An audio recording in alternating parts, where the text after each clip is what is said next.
The first time Michael stepped into the Olympic Pines, it wasn't for adventure. It wasn't for wildlife. It was just to breathe. He didn't arrive with grand ideas about bobcat rescue or wild animal shelters or being part of some noble cause.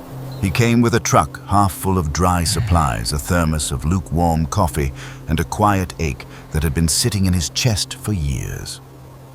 Michael was 54, a former high school science teacher, widowed for nearly 5.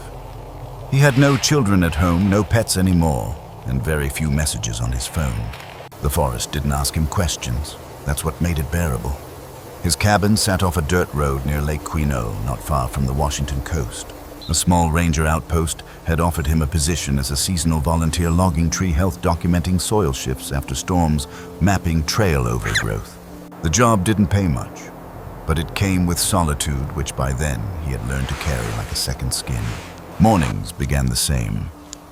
He'd wake at 6:12, not from an alarm, but from a streak of sunlight that always found the same crack in the curtain.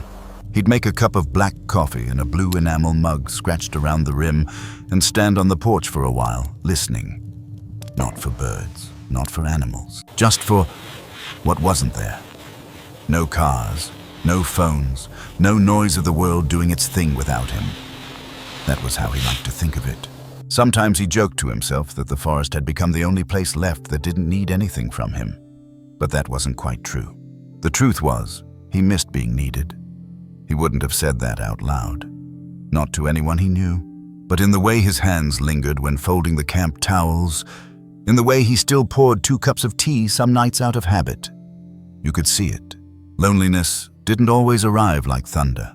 Sometimes it sat quiet in the passenger seat, breathing softly, never leaving. That winter had been long and wet. Tree limbs hung heavy with moss, and paths once well-worn were now scattered with fallen pine. It was Michael's job to log them. He walked miles each day with a pack on his back and a small radio clipped to his vest. Most days, the radio never made a sound. In the evening, he'd return to his cabin and write. Not poetry, not journals, just lists. Tree rot, East Loop, moderate. 2 deer spotted near creek water pooled at mile marker 3.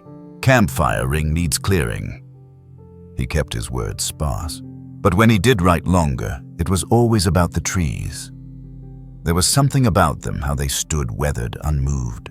He admired them the way some people admire veterans or stained glass windows. They endured quietly. And he wanted to be like that. But the truth is, even trees don't stand alone. They talk underground through roots and fungus-swapping sugars. Warnings. Nutrients. They're a community hiding in plain sight. Michael didn't know why that thought kept returning to him lately. Maybe it was the 3rd winter without his wife. Maybe it was the quiet way he'd begun speaking to himself while walking. Or maybe, deep down, he was starting to want something to answer back. One morning, as he boiled water over the tiny stove, his hand hovered over the 2nd mug. The old ceramic one with the faded raccoon on the side. He picked it up, turned it once in his hand, then put it back down. No sense pouring for ghosts, he mumbled. But the moment lingered, like something had shifted in him, and not just because of memory. Maybe it was the way the wind moved differently that day, or the way the trees seemed to lean in as if waiting for something to arrive. Michael didn't notice it then, but later he'd remember that feeling. Wide drone shot over tall evergreen canopy, early morning fog weaving between trunks.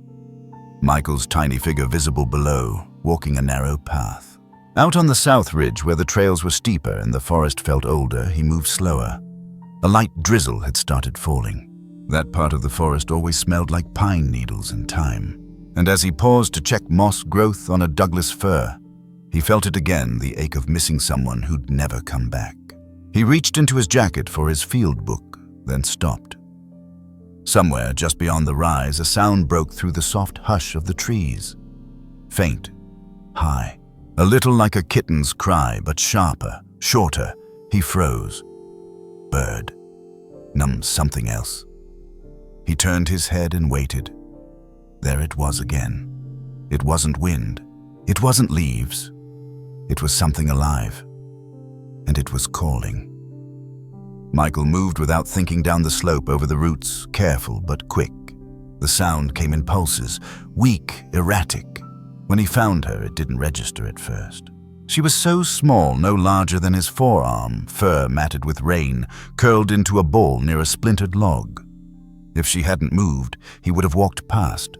Oh, he exhaled. The little bobcat cub lifted her head just barely. Eyes cloudy, breath shallow, body still. And in that moment, he forgot every protocol, every chart, every wildlife rescue form, every line that said, "Do not interfere unless authorized." Because she wasn't a chart. She was looking at him. I'd spent the last 5 years learning to live alone. I didn't realize until that moment how much I wanted to be someone's shelter again. He knelt slowly, hands on his knees, not reaching, just being there. The cub didn't flinch. She didn't growl. She didn't hide. She just watched him. And somewhere deep in Michael's chest, something cracked open. Not painfully, just truthfully. It wasn't about being a hero. It wasn't even about saving her. It was about not walking away. Because sometimes the bravest thing isn't rushing in, it's staying when it's easier to keep going. He stayed for 2 hours, kneeling, watching, listening to her breath slow, then steady, then slow again. He didn't touch her, not yet. He just waited with her under a canopy of pines, as if the trees themselves had paused their stillness for something sacred. If you've ever had a moment that changed the direction of your life quietly without warning, share it below. Someone here will understand. And when the sun broke through the clouds and warmed the wet moss around them, Michael finally reached for the emergency satchel on his hip. His hands were steady, his voice low. And the wild creature before him didn't run. Because somehow, she knew. She wasn't alone anymore. Some cries sound like fear. This one sounded like surrender. It's strange what you remember. Michael would later recall the smell of wet cedar, the way his knee pressed into damp soil, the ache in his back from kneeling too long, but mostly he'd remember the stillness the moment when everything else in the forest paused. No birdsong, no wind, just the faintest thread of breath from something almost too small to be real. When he first spotted her, he didn't know what he was looking at. The cub was wedged under a tangle of bramble and fern, half covered in old pine needles. Her fur, spotted with delicate markings, blended perfectly with the earth the way wild animals are meant to. Hidden in plain sight, almost invisible. But that sound, a broken, breathless rasp, had given her away. Michael crouched low, not moving, just observing. Old training came back to him like dust shaken off a jacket from another life. He knew better than to rush in. A baby bobcat alone was rarely truly alone. Mothers often left their cubs to hunt. The rule was clear: watch from a distance. Wait, don't interfere. He sat on a rock 20 feet away and pulled out his notebook. The page stayed blank. Wild animal rescue isn't just about heart, it's about restraint, about trusting that nature, even in her chaos, knows what she's doing. Bobcat mothers are fiercely protective. They move their kittens, often hiding them in logs, under roots, in crevices too small for larger predators. If disturbed, they may abandon their young. Michael knew all of this. He had even taught it once in a high school classroom using laminated charts and animated slides. Now here he was, no desk, no projector, just one man, and one cub too quiet. He looked at his watch. 20 minutes. Nothing. He adjusted slightly, careful not to snap any branches. An hour passed. Still no sign of movement, no adult bobcat returning, no fresh tracks, no rustle in the leaves. At hour 2, a light rain began to fall. Cold, slow drops threading through the tree canopy. Michael shifted beneath his jacket. He could feel the chill settling into his fingers, but he didn't move. The cub hadn't moved either. Her sides rose in shallow pulses. Her mouth hung slightly open. Her eyes were open too, but not seeing, not really. He reached for the field radio on his hip, thumbed the dial and paused. He could call it in. Let someone else decide. But who would come, and how long would they take? And would she still be breathing by the time they arrived? There's a kind of silence that settles in just before a decision. Not the silence of indecision, but the kind that comes when you already know what you're going to do and you're just waiting for your body to catch up with your heart. He rose slowly and walked back to where she lay. This time he didn't stop 10 feet away. He knelt beside her, and for the first time she turned her head barely. Her breath hitched. Her small, spotted body quivered once, then went still again. Michael slipped off his backpack and opened the top flap. He reached for the soft towel he always kept inside for emergency gear. He'd never used it for this. Still, his hands moved with surprising calm. He folded the towel, then gently slid it beneath the tiny bobcat. She was warm, too warm. Fever, maybe. Dehydration. He didn't know, but she didn't resist, didn't flinch. As he lifted her, her body curled slightly into the fabric like she was folding herself around some last shape of safety. He didn't think of her as wild in that moment. She wasn't a wildcat. She wasn't Data. She wasn't a rescue case. She was just a baby, small, alone, and impossibly soft. The line between wild and human is thinner than we think he would write later in his notes. Sometimes it only takes one heartbeat to blur it. He named her before he even realized he had. Luna. The name came from the way her fur glinted under the soft gray light through the clouds. Pale gold with scattered spots like night sky freckles. And because in some quiet part of him the moon had always meant comfort, he whispered it once as he carried her back up the trail. "You're gonna be okay, Luna. We'll figure this out." The hike back to his truck took twice as long as usual. He moved carefully, holding her wrapped against his chest inside his coat. Every few steps he'd pause just to feel if she was still breathing. And each time, when he felt that tiny rise and fall, he exhaled like it was the first breath he'd taken in months. He placed her inside a padded gear case in the passenger seat, laid a small hand warmer beneath her towel, and started the engine. The forest road was bumpy, narrow. The truck rattled more than usual, but she didn't stir.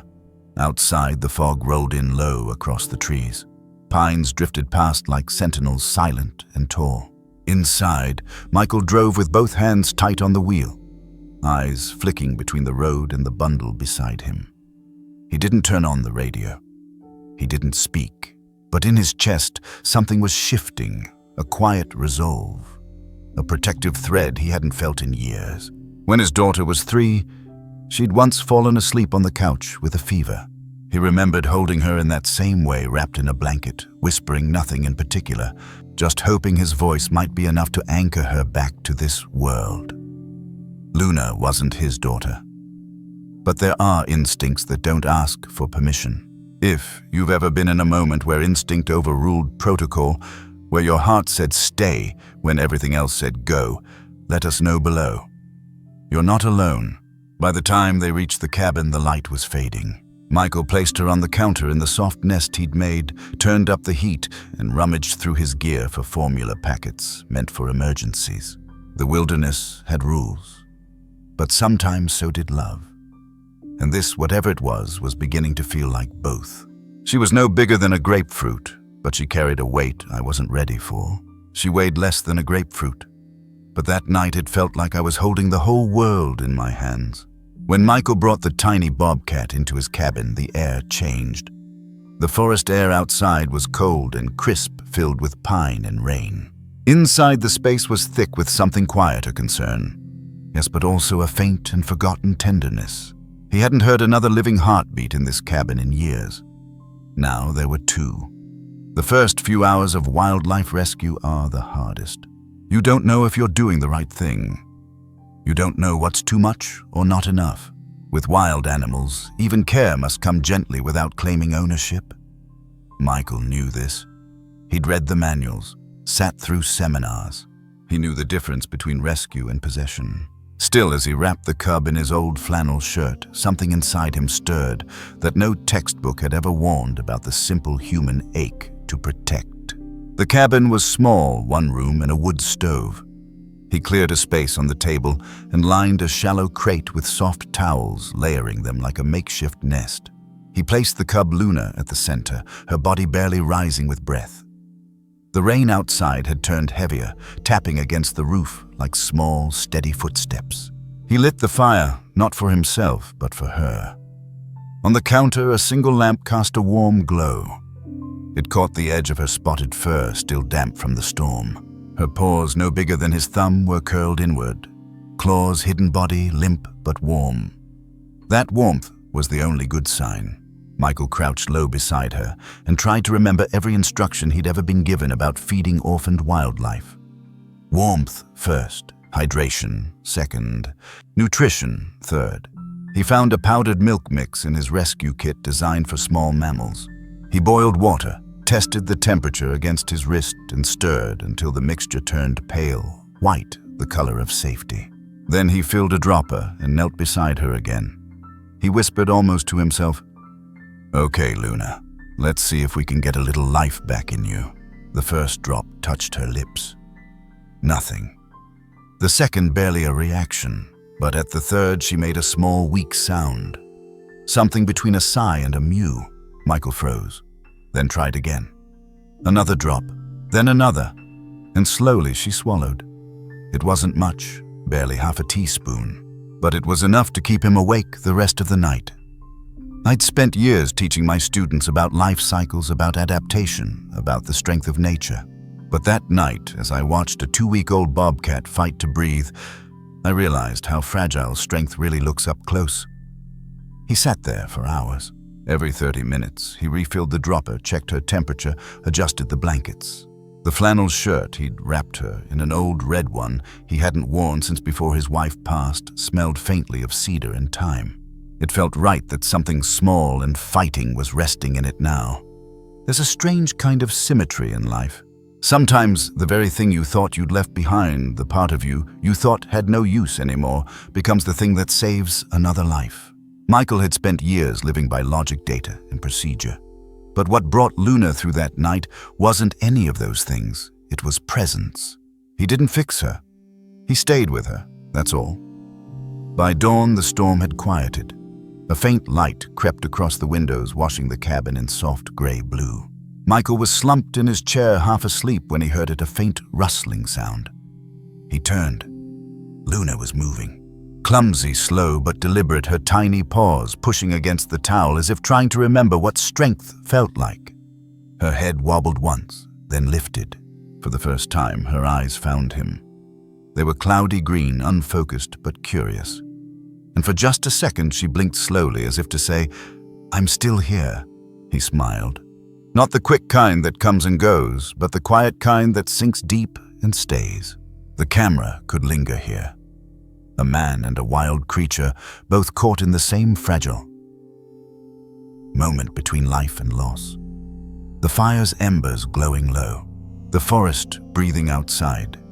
A small sound of life returning to a place that had forgotten what warmth felt like. Michael reached out, not to pet, not to claim, but to steady her. His hand hovered just above her head, gloved, careful. "Easy now, little one," he whispered. "We'll take it slow." In the wild, a bobcat mother keeps her cubs hidden for the first 8 weeks. They stay silent to avoid predators, relying on warmth and smell to feel safe. If they're left alone too long, their bodies cool, their hearts slow. Even survival becomes quiet. That night, Michael had unknowingly stepped into that silence and filled it with breath again. I'd gone out into those woods to study life, he would later write, but what I found was a mirror. When I looked at her small, trembling fighting, I saw myself. I saw every version of me that had been waiting to be cared for. By midday, Luna had taken 2 full droppers of milk and was sleeping deeply. Her breathing was steady now, her fur dry and fluffed like a dandelion in sunlight. Michael leaned back and exhaled the kind of long, quiet exhale that comes only after you've been holding your breath without realizing it. He cleaned the counter, poured himself a cup of coffee, and sat by the window. Outside, a deer moved through the mist near the tree line. The world looked ordinary again, but it didn't feel ordinary. He caught himself whispering her name again just to hear it in the room. Luna. It was the first time he'd said a name aloud in that house that wasn't his own in nearly half a decade. Sometimes rescue isn't about saving something wild. Sometimes it's about remembering your own capacity to care. It's not just what you hold, it's what holding it awakens in you. As evening approached, Michael built a proper sleeping space for her near the stove, a wooden crate lined with fleece and the flannel she'd come to recognize. He tucked a warm water bottle underneath for heat. She made a small sound almost like approval before curling up again. He laughed softly. "Yeah, I hear you. We both need some rest." He spent the rest of the night writing notes in his field journal, not for data, but for memory. He listed everything: her temperature, the feeding intervals, the moment her paw moved, the sound she made when he spoke softly. But at the bottom of the page, beneath all the technical notes, he wrote one line without thinking: "I think she trusts me." He paused after writing it, then underlined it once. If you've ever cared for something fragile and it changed you more than you changed it, share that story below. Someone else might need to hear it tonight. That night, the rain stopped. The stars came out over the tall pines, silver and still. Inside, a man and a small wildcat slept side by side, both finally quiet, both a little less alone. But morning would bring something new. Because when Luna opened her eyes the next day, she wouldn't just look at him. She'd follow him. And from that moment on, nothing in Michael's world would stay the same. I'd expected nothing, but she blinked slowly, like a whisper of trust.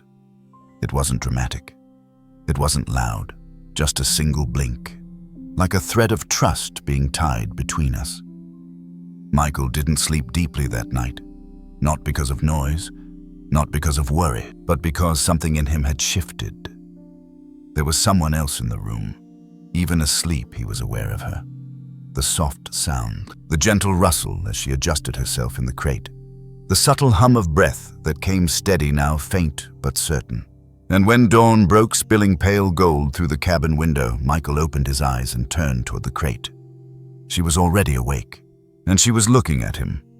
In animal behavior, eye contact means different things. Among predators, it can be a sign of threat. Among prey, a sign of fear. But among companions, real companions, it can mean recognition, not ownership, not obedience, just presence. The kind that says, "I know you were here last night, and I trust that you'll still be here today." Michael sat up slowly. He didn't move toward her, didn't speak. He just let the moment settle. She blinked once, slow, deliberate. Her eyes still a little unfocused, still glazed from weakness, but watching him clearly. It was a blink he recognized, not from the wild, but from the past. When his daughter was born, he remembered a moment just like this. She was a few weeks old. He'd been holding her during a colicky evening, rocking back and forth in the kitchen with the fridge humming behind them. At one point, her crying stopped. She looked up at him, not really seeing, not really searching, just being with him. And then she blinked, slow, gentle, the way babies do when their little bodies finally surrender to the presence of someone safe. That memory came rushing back now, years later, in a cabin in the woods with a wild animal who didn't belong to him. He finally stood and walked to the counter to prepare her morning formula. The same careful steps, the same measurements, the same dropper. He spoke softly as he worked, not for her benefit, but to steady himself. "All right, Luna. Day 2. Let's see how brave you're feeling." When he returned to her side, he kneeled and offered the dropper. This time she didn't turn away. She sniffed it once, then opened her tiny mouth. 2 drops. 3. 5. By the end of the feeding, she'd taken more than she had the day before. And her tail small and stumpy as it was flicked once in response. It wasn't dramatic, it wasn't triumphant, but in that quiet, careful exchange, something had begun. Sometimes we look for healing in grand gestures, but more often than not, healing arrives in teaspoons, in soft blinks, in the way someone starts to turn toward you instead of away. After feeding her, Michael opened the crate door to adjust her bedding. She didn't retreat. She watched, tracked his hand, and when he accidentally nudged the edge of the towel near her paw, she placed her tiny foot on top of it like she was helping. He laughed quietly. "Well, I guess we're a team now." There's something profound about being chosen by a creature that doesn't owe you anything. Wild animals aren't trained to love. They don't pretend. If they come closer, it's because they feel safe. And in that small gesture, her paw pressing gently into the towel, Michael felt something he hadn't felt in a long time. Belonging. Not to a place, not to a purpose, but to a moment. Later that morning, as he sat near the fire, jotting notes in his logbook, he noticed something strange. Luna wasn't sleeping. She was watching him, still, quiet, eyes following his every move. He got up to stoke the fire, and her head turned. He sat back down, and her gaze tracked him again. It wasn't just survival anymore. She was aware of him, curious, anchored. The camera could pan gently across the cabin. A man moving slowly, deliberately. A small bobcat in a crate, eyes wide and alert, tracking him like a cub would follow its mother. A fire flickering low. Steam rising from a coffee mug. And between them, a line of trust invisible to the eye, but palpable in every movement. Michael placed his mug on the table and leaned back. He didn't say anything for a while. Just let the sounds of the room fill in the space between thoughts. The crackle of fire, the ticking of the old wall clock, Luna's breathing, and something else. A stillness that didn't feel empty anymore. Bobcats are solitary by nature. Even as kittens, they don't imprint the way domestic cats or dogs might. So when one chooses to follow visually, physically, emotionally, it means something rare is unfolding. Not domestication, not dependence, but a temporary tether, a window of shared need. That's what Michael was witnessing. Not ownership, but an echo of companionship forming in the wildest way possible. I didn't know it at the time, but that morning when Luna blinked at me, something inside me blinked back awake too. After feeding her again, he placed a folded towel just outside the crate and stepped back. Curious, she shifted, wobbled to the edge, sniffed, and then tentatively stepped out. Her legs trembled, but she stood, took one step, then another, and Michael didn't move. He stayed seated, heart pounding, not from fear, but awe. Luna crossed the floor, paused beside his boot, and without warning, pressed her side gently against it before curling into a ball.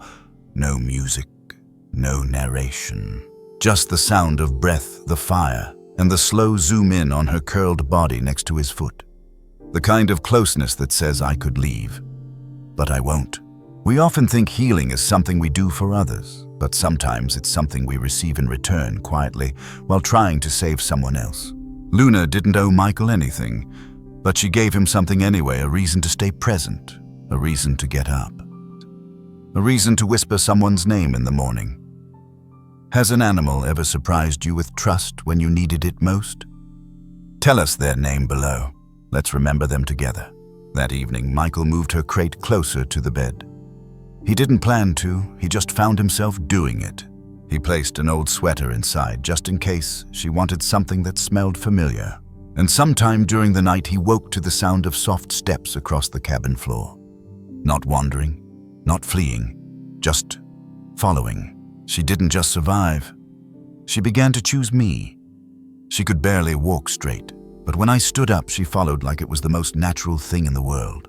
By the end of the third day, the rhythm between them had settled into something quiet and familiar. Michael would prepare the milk. Luna would take a few sips, then pause and stare at him with those foggy green eyes. He would talk to her soft, meandering words that weren't about anything in particular.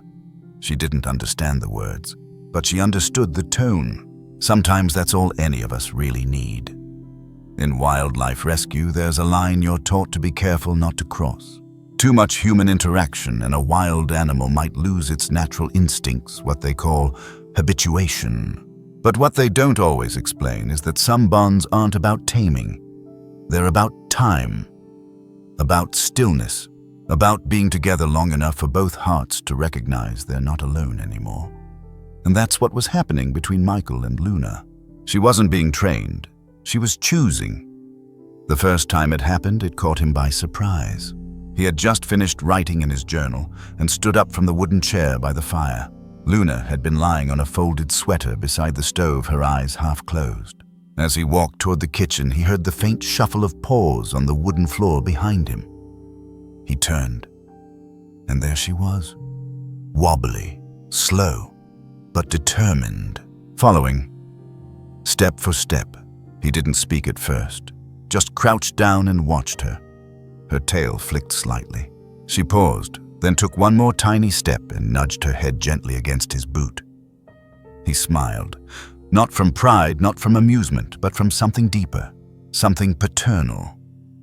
He reached down, still wearing gloves, and gently lifted her back onto the sweater. She didn't protest, but her eyes followed him as he walked away again. That night, it happened 3 more times, and by morning it was clear. Wherever Michael went inside the cabin, Luna followed. It's strange, the things that make you feel needed again. Not the big gestures, not the applause. Just a small shadow with tiny paws following you across a creaky floor. Later that day, he set a fleece blanket on the floor near the woodpile a little closer to where he worked during the afternoon. She curled up there like it was always meant for her. He didn't tell anyone. Not because he thought it was wrong, but because something about it felt too personal, too sacred to put into a report. We often think of wild animals as other, as distant, untouchable, separate from us. But Luna was reminding Michael of something he'd forgotten. That connection isn't about species, it's about presence. She didn't need him to be a rescuer or a scientist or even a human. She just needed him to stay. And she in turn offered something he hadn't realized he was missing. The feeling of being followed, not because you're in charge, but because you're trusted. In the wild, bobcat kittens begin to follow their mothers at around 4 to 5 weeks old. They don't do it because they're told to. They do it because movement means safety. Where the mother goes, the world makes sense.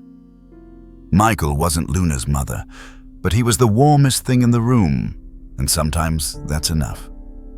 Picture it.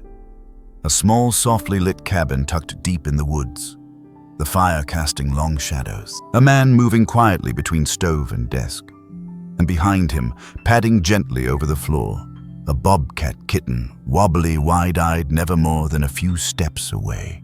No cage, no command, just a shared rhythm. Michael started talking to her more, not to train, not to comfort, just to let his voice take up space again. We're low on kindling, that's next on the list. If you ever get the zoomies. Luna, try not to break the lantern, okay? My daughter used to eat dry cereal with her hands and called it crunch dinner. You'd have gotten along. Luna would tilt her head, ears twitching, and sometimes she'd mew softly in reply. Not often, but just enough to make the cabin feel less like a shelter and more like a home. After my wife passed, I spent years walking into quiet rooms that stayed quiet, but Luna's paws on the floor, her tiny breath by the fire. It was the kind of quiet that felt full. Every evening, Michael would scoop her into a lined crate beside his bed. She'd curl up, nose tucked to tail, barely making a sound. One night, as he turned off the lamp, she let out a small chirrup. He paused, turned back. She was looking at him. Just looking. He whispered, "I see you too," then turned off the light. The idea of companionship often gets tangled in complexity. But at its core, it's simple. Do you see me? Do you stay? Do you return? Luna was teaching him that. Wordlessly. By day 6, she was strong enough to climb onto his lap during feedings. She didn't stay long, just enough to nuzzle into the crook of his arm before curling into herself again. And as he held her there, Michael realized something. She wasn't the only one healing. He was too. Has someone ever followed you, not because they had to, but because they felt safe with you? If so, tell us who. Let's honor those quiet bonds. But healing, as gentle as it can be, doesn't stay in place forever. Wild things aren't meant to live in cabins, and Michael knew. The more she followed him now, the harder the goodbye would become. Because love doesn't just arrive. Eventually, it must also let go. And letting go, well, that would be the hardest part of all. She didn't cry, but she didn't look away either. She didn't cry, but she didn't look away either. And that somehow hurt more. Michael knew it was coming. He'd known for days, maybe even from the moment he first carried her out of the woods swaddled in his flannel, that one day she'd have to leave. Wild animals aren't meant to grow up beside wood stoves and old boots. Not even the smallest ones. Not even the ones who curl beside you like they've always belonged there. In wildlife rescue, the goal is never to keep. It's to prepare, to stabilize, to nurture, and then to let go. Michael had contacted the Regional Wildlife Rehabilitation Center earlier that week. It was a professional licensed facility in Oregon built to care for wild animal rescues like Luna, especially orphaned bobcat cubs, who require special environments to relearn instinctive behaviors. They knew how to teach her what he couldn't, how to be wild again. The transport was scheduled for Friday morning. He had 3 days to get ready, 3 days to say goodbye. Except, how do you say goodbye to someone who never asked to be loved in the first place? He didn't want to overthink it, but he did. He found himself packing and repacking the crate she'd be traveling in, folding the soft blankets with care, tucking in a small stuffed raccoon, just something to hold on to during the ride. He made a list: food, water, warming pad, medical log, photos of her first week emergency contact numbers, and in the middle of it he stopped, hands still heavy. That night he fed her by the fire as usual. She climbed into his lap without hesitation, curling up like she always did, her tiny body fitting into the shape of his arm. She purred, not like a domestic cat, lower, softer, more like a slow vibration. He rested his chin on top of her head and whispered, "I don't know if you'll remember this, but I will." She shifted, then settled again. That was their last night together. Some partings come with shouts, slammed doors, words left unsaid. Ours came with silence, and in that silence, everything was heard. The morning of the transport, the sun rose slower than usual, or maybe it just felt that way. Michael rose early. He didn't make coffee. He didn't check the weather. He just sat beside her crate, watching her sleep one last time beneath the blanket she'd come to know. When she stirred, he lifted her gently and wrapped her in the same flannel he'd used that first day, the same fabric that had carried her out of danger. He placed her in the travel crate and knelt beside it. She looked up at him, didn't cry, didn't blink, just looked.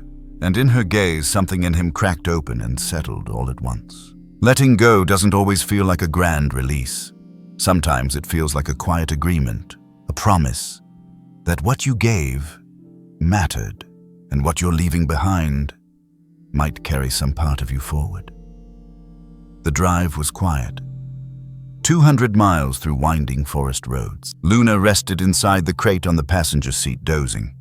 Michael kept his hand near the side, every so often pressing 2 fingers gently against the crate wall. She never reached back, but she didn't move away either. They arrived just after noon. The center sat nestled between rolling hills, acres of secured forest where animals could relearn what it meant to live without humans. The intake team met him at the gate, veterinarian specialists, calm voices, clean gloves. He stayed through the intake process. Vitals were strong, hydration good, weight slightly under but improving. "She's doing really well," one of the staff said kindly. "You've done right by her." Michael nodded. He tried to smile, didn't quite make it. He watched from behind glass as they placed Luna in her quarantine enclosure. It was warm, clean, spacious. She walked in circles once, then found a soft spot near a small log and curled up. No cries, no pacing, no panic. She settled, and that somehow made it harder. I think I wanted her to protest, to look back confused, maybe even sad, but she was calm. And that's how I knew I'd done my job. He didn't linger. There was nothing else to say. The team thanked him, offered paperwork, asked if he wanted updates. He checked yes on the form, circled his email, and wrote one final line at the bottom. "Please tell her I said thank you." People say rescue is a gift we give to animals, but sometimes it's the other way around. Sometimes they rescue us. From isolation, from routine, from forgetting how to love something without needing it to stay. Luna had given Michael all of that in just over a week. The drive home felt longer, The passenger seat was empty, the silence sharper. When he reached the cabin, he opened the door and was met with the smell of firewood, cedar, and something else memory.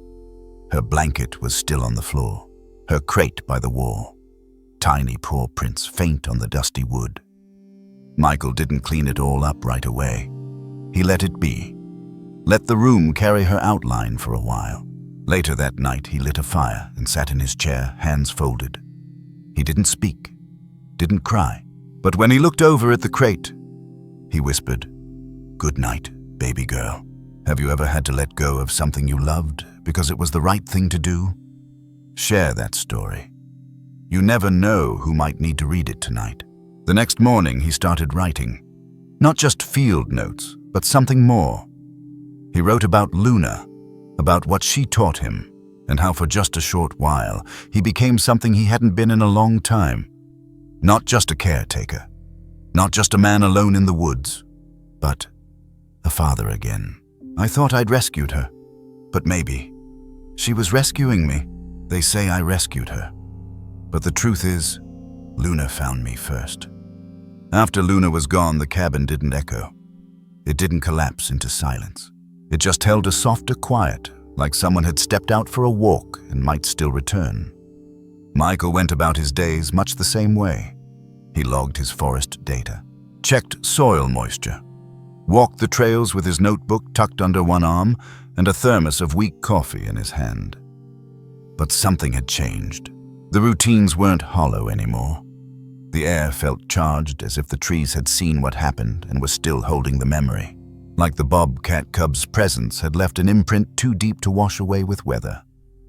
Rescue in the traditional sense is one-directional. Someone is in need. Someone else steps in. The debt is clear. The giver and the receiver are easy to name. But what Michael came to understand was this. Sometimes we rescue each other in ways we don't fully see until much later. And not all rescues look like emergency care or dramatic saves. Some look like stillness, like company, like following a pair of boots from one end of a cabin to the other because you feel safe near the heartbeat inside them. A few days after Luna left, Michael received an email from the rehabilitation center.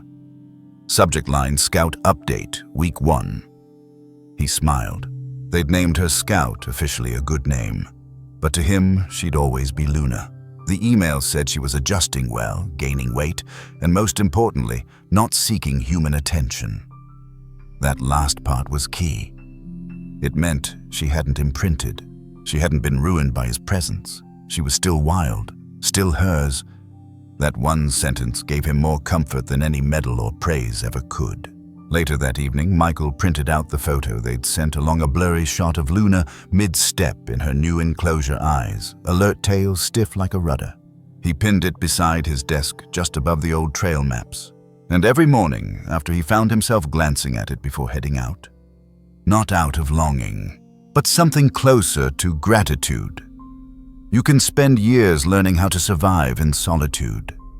You can build a quiet life, steady and still. But then one small thing walks into your world and says, "It's okay to be known again." Michael began writing again. Not just reports, but letters. He reached out to old friends he hadn't spoken to in years. Started sending updates to the local wildlife newsletter. He even signed up to speak at a small conservation conference in Eugene that spring.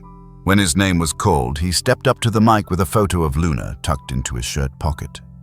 He didn't tell them everything, just enough. Enough to explain how a baby bobcat had taught him that rescue isn't about saving, it's about showing up. There's a certain kind of healing that doesn't announce itself. It doesn't arrive with fanfare or clarity. It builds quietly, in repeated actions, in remembering to boil water, in smoothing a towel before placing it down, in saying someone's name even if they can't understand it. Michael realized he hadn't just rescued Luna from the cold. She had rescued him from the kind of grief that creeps in slowly.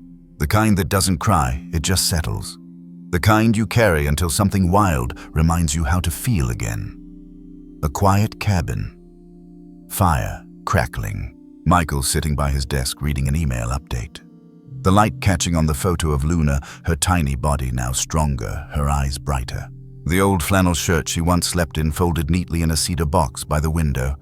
There's no music, just birdsong outside, and a sense that something has begun again. One evening, a neighbor, a retired ranger who passed through the area once a month, stopped by. He asked how Michael was doing. Michael didn't answer right away. Instead, he handed him a cup of coffee and pointed to the photo on the wall. "She followed me once," Michael said softly, "and I think I finally understood what that meant." The ranger nodded. Didn't ask more. He didn't need to. "I think we all carry parts of ourselves that wait quietly for something to come along and stir them awake. Not with noise, not with demand, but with presence." Michael began keeping a small notebook separate from his field log. He titled the first page, "Things I Never Noticed Until She Was Here." And the entries read like this: "How silence sounds different when it's shared. That even wild things can trust a little. That grief softens when you whisper instead of fight it. That following someone is a kind of love. Wild animal companionship doesn't mirror the bond between humans and pets. It's quieter. Less about command, more about mutual awareness. Bobcat rescue work requires careful boundaries, intentional detachment, yes. But it also demands heart, the kind of heart that can let go after attachment has formed. That's the paradox of true wildlife rescue. You must care deeply and then step away with grace. Has someone or some creature ever helped you find your way back to yourself? Not loudly, not all at once, just slowly by being there. Tell us below. These stories matter more than we think. Weeks passed. Luna grew stronger. Michael kept walking the forest boots, tracing the same paths, but now with lighter steps. And then one afternoon, another email came. This time it didn't say, "Scout update." It said, "Release scheduled Saturday." And just like that, it was time.